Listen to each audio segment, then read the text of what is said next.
Prometheus ஒரு Titan, Jupiter ஒரு Olympian God.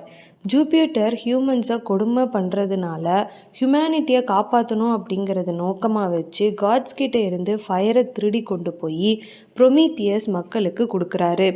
இப்படி தனக்கு எதிராக ப்ரொமீத்தியஸ் செயல்பட்டதுனால கோபமான ஜூபிட்டர் ப்ரொமீத்தியஸை கேக்வஸ் மவுண்டெயினில் சங்கிலியால் கட்டி போட்டு ஒரு ஈகிளை விட்டு ப்ரொமீத்தியஸோட லிவரை டெய்லியும் கொத்திய சொல்லி பனிஷ்மெண்ட்டாக கொடுக்குறாரு.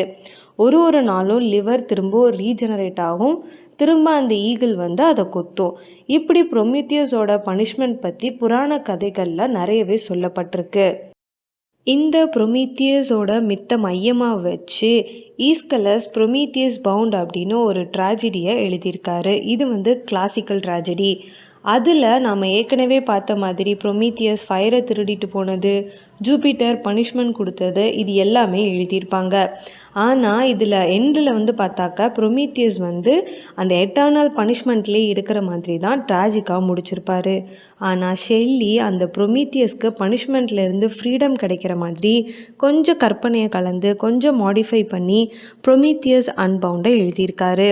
இந்த கதையை நீங்கள் முழுசாக கேட்டு தெரிஞ்சுக்கிறதுக்காக கீழே வீடியோவோட லிங்க்கை கொடுத்துருக்கேன் டிஸ்கிரிப்ஷனில், அதை கிளிக் பண்ணி முழுசாக கேளுங்க.